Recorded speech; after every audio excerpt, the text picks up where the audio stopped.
il y a des recours qui sont possibles dans le sens où les responsabilités doivent être véritablement mises en œuvre. On ne peut pas laisser aujourd'hui, en 2024, des victimes seules face aux dramatiques effets secondaires qu'ils subissent. Alors,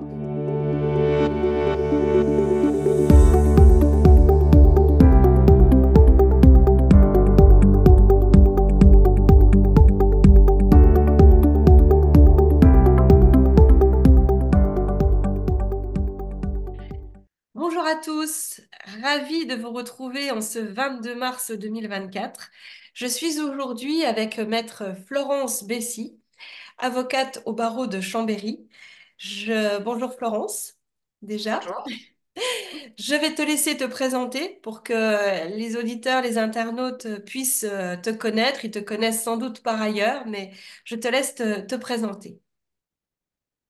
Bonjour à tous. Je suis Florence Bessy, je suis avocate à Chambéry et je suis spécialisée dans tout ce qui est indemnisation des victimes de dommages corporels. Donc, principalement, je défends les victimes d'accidents de la circulation, les victimes d'accidents médicaux. Et dans le cadre des accidents médicaux, on va retrouver les accidents de vaccination.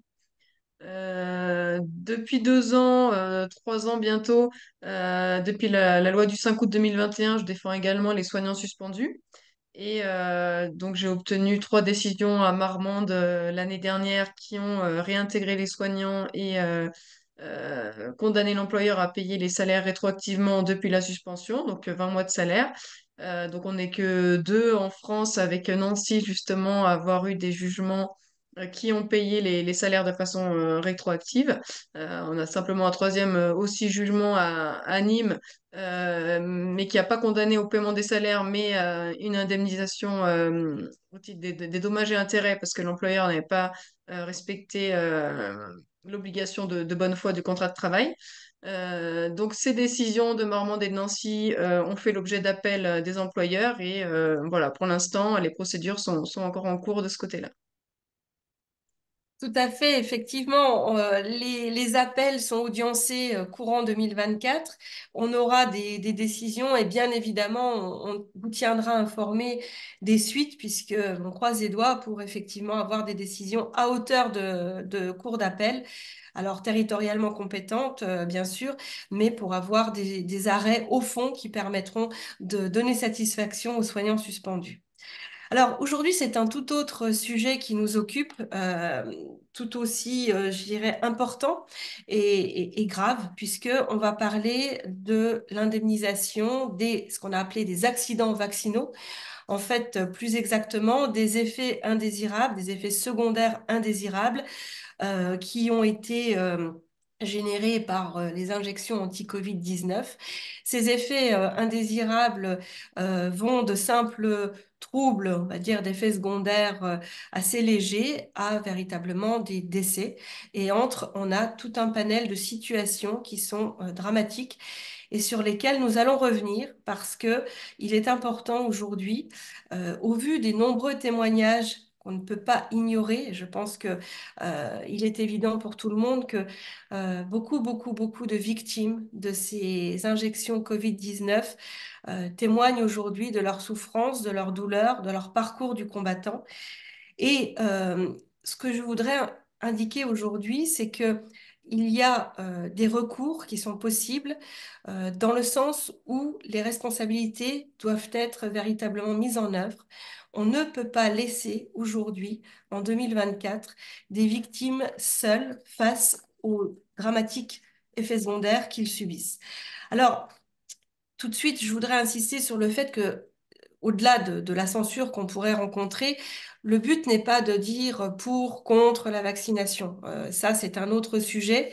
Aujourd'hui, c'est de dire que à partir du moment où ces vaccins entre guillemets, ces injections ont causé des effets indésirables graves, eh bien, il faut pouvoir savoir ce que l'on peut faire, ne pas rester isolé et saisir la justice. En tout cas, tu vas nous l'expliquer, Florence, il y a un certain nombre de voies procédurales que l'on peut mettre en œuvre pour que, bien évidemment, ces effets indésirables, alors quand il y a eu des décès, évidemment, ce serait la famille qui va introduire les actions pour la mémoire et pour l'honneur en fait de ces personnes décédées. Mais en tout état de cause, je vais te laisser la parole pour que tu nous expliques les différentes voies aujourd'hui qui sont euh, que l'on peut mettre en œuvre pour arriver d'une part à la vérité, c'est toujours cette quête de vérité sur ce qui se passe par rapport à ces injections, et puis l'indemnisation de tous les préjudices, et ils sont nombreux, de ces effets indésirables. Oui, donc à partir du moment où on a un effet indésirable qu'on estime en lien avec cette vaccination, bah, notamment avec l'effet temporel, on va dire qu'avant la vaccination tout allait bien et après la vaccination un certain nombre d'effets indésirables ont pu apparaître. La procédure la plus simple et qui est prévue par l'État va être de saisir l'ONIAM. L'ONIAM, c'est un fonds d'indemnisation, c'est l'Office d'indemnisation des accidents nationale d'indemnisation des accidents médicaux. Et donc, dès qu'on a eu un effet secondaire qu'on impute à une vaccination, on saisit l'ONIAM. L'ONIAM, initialement, ça va être une procédure amiable. Donc, pour saisir l'ONIAM, il va falloir rassembler un certain nombre de pièces à joindre à son dossier. Donc, on a déjà un formulaire à remplir qu'on trouve sur le site de l'ONIAM. Et avec ce formulaire, il faudra amener un certain nombre de justificatifs, donc notamment justificatifs d'identité, les justificatifs des vaccinations, donc notamment les numéros de lot, les dates de vaccination. Il va falloir faire une déclaration à la pharmacovigilance, puisque cette déclaration, elle va être demandée à l'ONIAM. Alors cette déclaration de la pharmacovigilance, vous pouvez soit la faire tout seul, soit vous faire aider par des associations parce qu'elles aident pas mal dans ce domaine-là, parce que c'est assez compliqué quand même de faire ces déclarations de pharmacovigilance, ou le médecin traitant peut aussi la faire. Le problème des médecins traitants, c'est qu'ils ont souvent tendance à dénier le lien de causalité et dire bah non, il y a pas de lien, donc je ne fais pas la déclaration. Même si en théorie, on leur demande pas leur avis, on leur demande simplement de faire la déclaration et on leur demande pas s'ils sont d'accord ou pas avec la possibilité du lien de causalité. Il va aussi falloir récupérer l'intégralité du dossier médical. Donc le dossier médical après la vaccination, parce que c'est vrai que il faut arriver à établir que les symptômes sont apparus après les injections. Donc on récupère tout le dossier médical auprès du médecin traitant, auprès des cliniques et des hôpitaux où on a pu séjourner. Et ça va être important aussi de récupérer le dossier médical antérieur à la vaccination, puisque l'idée, c'est de rapporter la preuve qu'on n'avait aucun antécédent de la pathologie qu'on impute à la vaccination, ou alors qu'on avait des antécédents moindres, mais que la vaccination a aggravé les symptômes qu'on présentait déjà. Donc, il faut récupérer ce dossier médical. Le dossier médical, c'est un droit du patient. Donc, personne ne peut s'opposer à ce que vous puissiez récupérer le dossier médical. On fait un courrier recommandé avec accusé de réception et puis on joint la copie de la pièce d'identité qu'on adresse au médecin traitant et à tous les établissements de santé dans lesquels on a séjourné. Une fois qu'on a rapporté tous les documents, donc vous verrez sur le site de l'ONIAM, il y a également toute la liste des pièces justificatives à envoyer. Donc on l'adresse à l'ONIAM en recommandé et puis dans l'idée, il va désigner un expert médical. Une fois qu'on a cet expert médical, il va y avoir une expertise médicale. Donc là, ça va être important de vous faire assister et d'un avocat et d'un médecin conseil, parce qu'on sait que tout ce qui est effets secondaires vaccinaux, c'est quand même difficile. Les preuves sont difficiles à rapporter et il y a quand même beaucoup d'obstacles. Donc je pense que c'est très important de se faire accompagner, tant sur le plan juridique que médical. Et l'expert va avoir, on va dire, deux missions. La première, ça va être d'indiquer si il peut y avoir un lien de causalité entre l'injection et les effets indésirables rapportés. Et dans un deuxième temps, il va évaluer tous les préjudices que vous aurez subis. Donc, tous ces préjudices, l'idée, c'est de replacer toujours la victime dans l'état dans lequel elle aurait été sans le dommage, sans la vaccination, sans les effets indésirables. Donc, ça peut être très varié parce qu'on va avoir des victimes qui ne pourront plus, par exemple, exercer la profession qu'elles faisaient avant, donc elles doivent pouvoir être indemnisées à ce titre. On a des personnes avec ces injections qui sont dans un état physique assez catastrophique, qui se retrouvent dans des fauteuils roulants. Être dans un fauteuil roulant, c'est-à-dire parfois il faut aménager le domicile. Vous êtes parfois dans une maison avec un étage, dans un immeuble sans ascenseur. Les portes ne permettent pas le passage d'un fauteuil roulant, donc il faut pouvoir faire reconnaître tous ces préjudices. Parfois il faut un véhicule aménagé. Les souffrances, quand on va avoir des souffrances physiques, morales, tous les préjudices vraiment doivent pouvoir faire l'objet d'une indemnisation. Donc, il y a un peu une grille des préjudices que les médecins experts vont devoir évaluer. Et ensuite, en fonction de ce rapport d'expertise, donc les experts vont rendre leur rapport à l'ONIAM et l'ONIAM, si le rapport, on va dire, reconnaît la possibilité d'un lien entre la vaccination et les effets indésirables, l'ONIAM devrait faire une offre à la victime. Alors, le problème toujours avec l'ONIAM, c'est que l'ONIAM a un référentiel qui est très bas. Donc, dès qu'il fait une proposition d'indemnisation, les indemnisations sont très basses et pas à la hauteur des préjudices subis par les victimes. Donc dans ces cas-là, on n'est pas obligé d'accepter l'offre de l'ONIAM. On peut saisir la juridiction administrative. Et cette fois, c'est la juridiction administrative qui n'est pas liée par ce référentiel de l'ONIAM qui va trancher et qui va arbitrer sur l'indemnisation de la victime. Alors l'intérêt quand même de saisir l'ONIAM initialement, c'est que la victime n'a pas à faire l'avance des frais d'expertise. C'est l'ONIAM qui prend en charge. Donc après, on a une expertise qui est gratuite pour la victime et puis en fonction, soit elle peut accepter l'offre de l'ONIAM si elle considère que la somme proposée lui convient, soit refuser et saisir les juridictions administratives. Donc ça, c'est la procédure qui est vraiment prévue par la loi en cas d'accident, ce qu'on appelle accident médicaux, accident de vaccination. Il va être possible aussi de saisir les juridictions pénales. Donc, dans ces cas-là, on essaye d'établir la preuve d'une infraction et on peut déposer plainte. Alors après, ça dépend un petit peu des personnes. Il y en a qui vont déposer plainte contre X. On peut déposer plainte contre le médecin vaccinateur. On peut envisager un dépôt de plainte contre l'ANSM. Voilà, il y a plusieurs possibilités. On peut évidemment aussi envisager un dépôt de plainte contre les laboratoires eux-mêmes, parce que même s'il y a ces clauses de non-responsabilité qui ont été signées, elles ne sont pas opposables aux particuliers. Donc après, le laboratoire éventuellement se retourna contre l'État, mais c'est plus notre problème. Voilà un petit peu les possibilités pour se faire indemniser. Moi, je dirais que le choix un petit peu va être stratégique. C'est que si on a des effets indésirables graves, si on saisit l'ONIAM, on aura quand même des chances d'obtenir une indemnisation. Et comme je le disais tout à l'heure, si on se retrouve en fauteuil roulant avec des frais très importants, s'il faut déménager, aménager le logement, s'il faut racheter un véhicule, si on peut plus travailler, l'important, c'est vraiment d'être indemnisé. Alors bien sûr, on a envie de faire reconnaître la responsabilité des laboratoires, mais je pense qu'il faut d'abord prioritairement penser à ces préjudices et se faire indemniser.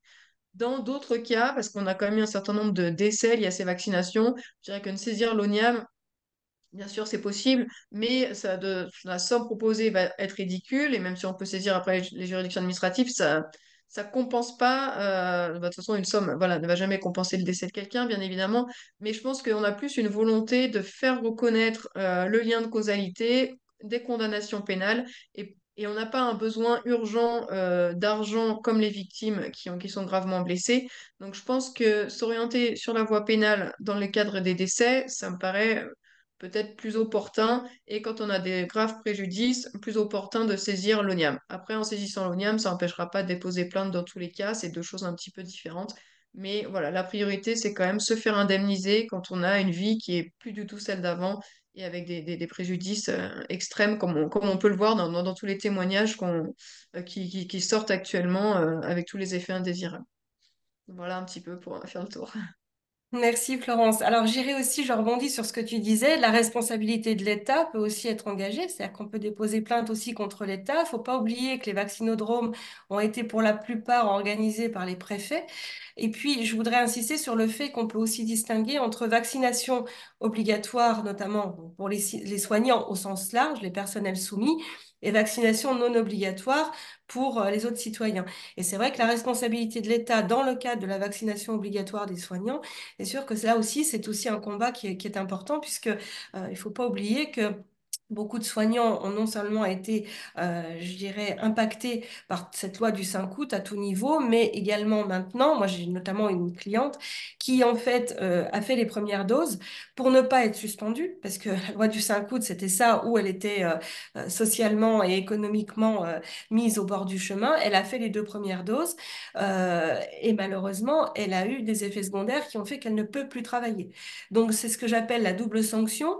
D'un côté, vous êtes soumis à l'obligation vaccinale, vous vous vaccinez, et vous ne pouvez quand même plus travailler à cause des effets secondaires graves, invalidants de cette vaccination. Donc, il y a plein de situations. Chaque situation, alors je le précise aussi pour ceux qui nous écoutent, on est dans un combat, bien évidemment, on est dans la résistance et on est dans la saisine des juridictions, mais chaque situation est à examiner de façon particulière, c'est-à-dire que c'est votre dossier, votre situation et pourquoi cette synergie entre nous? Parce que vous le savez très bien, l'union fait la force et aujourd'hui, on a besoin d'allier nos compétences, de partager les informations et de s'entourer d'un réseau, tu l'as dit tout à l'heure, Florence, d'experts aussi médicaux, parce que c'est un sujet qui est assez pointu. On a besoin aussi de médecins, de scientifiques, de personnes qui nous entourent, parce que euh, le dossier, il faut aussi le monter. C'est-à-dire que si on dépose plainte, par exemple, je prends l'exemple le pire, on dépose plainte pour homicide involontaire, alors contre X, hein, pour que le procureur puisse avoir la marge de manœuvre pour faire les investigations et éventuellement saisir un juge d'instruction. Mais à partir de là, la plainte, elle doit être étayée, circonstanciée. On doit apporter un certain nombre d'éléments pour justement qu'elle ne soit pas balayée d'un revers de main, entre guillemets, et classée sans suite. Donc, il y a véritablement un travail de fond avec, comme tu l'as dit, la récupération alors de la base, hein, c'est-à-dire le dossier médical complet, mais c'est encore un droit. Alors, malheureusement, c'est un droit, mais parfois certains établissements rechignent à vous donner votre dossier ou vous donnent des bribes de votre dossier. Donc là aussi, n'hésitez pas à nous contacter parce que, encore une fois, on peut vous aider aussi pour récupérer le dossier, nous le transmettre, nous donner également la situation avant injection, comme tu l'as dit également, pour pouvoir soumettre ça donc aux médecins qui nous conseillent, qui nous entourent, avec lesquels on collabore, et monter le dossier, qu'il soit solide et que justement on mette toutes les chances de notre côté pour gagner. Parce que le but, c'est ça. C'est pas faire de la résistance pour faire de la résistance. Le but, c'est de faire de la résistance efficace, coordonnée, solidaire pour pouvoir avoir gain de cause au final. Donc, effectivement, les associations ont un très grand rôle aussi, hein. On peut parler de... Alors, je ne vais pas toutes les citer, forcément, c'est compliqué, mais il y a énormément d'associations parce que le but, c'est de ne pas rester isolé dans un premier temps, de parler de tout ça parce que, évidemment, ça peut être tabou. La doxa, comme on l'a appelé depuis le début, fait que c'est encore pas bien reconnu, ces effets secondaires. En tout cas, il y a une sorte de déni. Donc les associations comme Verity France, Bon Sens, l'ARESAGE aussi dans ta région en Savoie, Florence, mais il y en a plein d'autres hein, voilà, c'est pas exhaustif, loin de là, il y a beaucoup d'associations. Mais pas que, c'est-à-dire que vous ne restez pas seul en contactant d'autres associations et vous contactez alors des avocats, alors nous ou d'autres, hein, on n'est pas là pour faire du démarchage, mais là aussi, sachez que les juridictions, puisque, et les voies procédurales sont importantes pour arriver à une indemnisation ou en tout cas une mise en cause des responsabilités pour parvenir à une réparation des préjudices, parce qu'ils sont nombreux que vous avez suivi, les préjudices en tout genre. Donc, les accidents vaccinaux, c'est pas tabou. En tout cas, nous avons bien l'intention de ne rien lâcher là-dessus. Ils existent, ils doivent être pris en considération à hauteur des troubles graves qu'ils ont engendrés chez les personnes. Et là encore, le combat va continuer. Alors, voilà, je vais en rester là. Je vais te laisser peut-être le mot de la fin, Florence, pour ces actions qu'on mène, qu'on a déjà commencé à mener. Aujourd'hui, on commence à communiquer, mais on n'a pas attendu cette vidéo pour travailler ensemble. Et voilà, donc aujourd'hui, c'est vrai que c'est important encore de marteler, ne restez pas seuls, agissez, parce que nous, on lâchera pas. Oui, exactement, c'est vraiment ça, c'est ne pas lâcher, se rapprocher de ces associations, se rapprocher d'autres victimes, même sur les réseaux sociaux. Moi, je vois quand même pas mal de groupes où les gens échangent aussi sur les effets indésirables, les traitements, parce que parfois on a un effet indésirable et se retrouve avec 2, 3, 4, 10 autres personnes. Ça permet aussi de se soutenir, de voir ce qu'il faut faire, de se dire qu'on n'est pas tout seul. À la fois partager avec d'autres victimes, mais à la fois, voilà, il y a des avocats comme nous, comme d'autres. L'idée, c'est vraiment que la vérité sorte de tout ça et que les personnes ne restent pas avec ces effets indésirables. Il y a des médecins qui travaillent avec nous, il y a des médecins qui savent que ces effets indésirables existent. Et il faut vraiment, à partir du moment où vous avez constaté que depuis la vaccination, tel et tel effet indésirable est apparu, il faut pas lâcher parce que vous allez avoir, ça va être un peu le parcours du combattant, parce qu'il y aura des médecins qui vont dire mais non, ça n'a aucun lien, parce que la vaccination, ça ne se discute pas, il n'y a pas d'effet indésirable. On l'a entendu maintes et maintes fois. C'est pas vrai, parce que ces effets indésirables, ils existent. Il y a des indemnisations. Donc, à partir du moment où vous êtes vraiment persuadé qu'avant la vaccination, il n'y avait pas ça et que depuis la vaccination, votre état de santé s'est dégradé pour telle et telle raison, n'hésitez pas à contacter des avocats, des médecins. Et voilà, on travaille, nous, en tant qu'avocats, on travaille avec des médecins, donc on peut vous mettre en lien, on peut leur demander, une fois qu'on a votre dossier médical, leur transmettre le dossier pour avoir un avis. Et l'important, voilà, c'est de vraiment pas rester seul, faire la déclaration à la pharmacovigilance, quoi qu'il arrive, parce que plus il y aura des faits déclarés, plus bon, ils seront obligés d'investiguer un petit peu sur ces pathologies. On voit que depuis 2021, au début, tout était parfait, et puis finalement, bah oui, péricardite, myocardite, maintenant on les reconnaît. Les syndromes menstruels chez les femmes, bah maintenant on les reconnaît. Et un certain nombre d'autres symptômes qui sont encore en observation. Je pense notamment au syndrome de Parsonage-Turner, parce que j'ai rencontré quelqu'un qui a présenté ce syndrome, et on commence justement à faire les liens et d'autres pathologies, quand on voit toutes ces maladies neurologiques, les maladies de Charcot, l'encéphalomyélite, etc. Donc, à partir du moment où vous avez des effets secondaires apparus après la vaccination, faites quelque chose, ne restez pas tout seul. Voilà, il y a des choses à faire. Oui, tout à fait. Et de façon objective, on a une consoeur aussi qui est Maître Verbrugge, qui a repris la liste de tous les sportifs qui sont décédés, hein, et la liste est énorme, puisque apparemment aussi sur ces jeunes sportifs, il y a eu pas mal d'effets secondaires jusqu'au décès. Il y a énormément d'études scientifiques qui sont aujourd'hui parues et qui sont sourcées, qui sont circonstanciées et qui démontrent parce que c'est mondial, hein, forcément, la pandémie et la vaccination ayant une dimension mondiale. Donc tout ça fait que on ne peut pas nier qu'il y a des effets secondaires. On ne peut pas non plus avancer à l'aveugle, tous azimuts et imputer tout à l'injection. C'est pour ça que c'est important d'être conseillé, d'être accompagné et de mettre toutes les chances de votre côté dans un dossier en responsabilité. Donc voilà, n'hésitez pas à partager cette vidéo, n'hésitez pas à vous abonner à nos chaînes, à nous contacter pour que ensemble, encore une fois, c'est un peu un terme galvaudé, mais c'est important, l'union fait la force. Et le combat continue. C'est vraiment, si j'ai deux slogans à dire aujourd'hui, c'est la résistance est toujours là et nous nous battrons.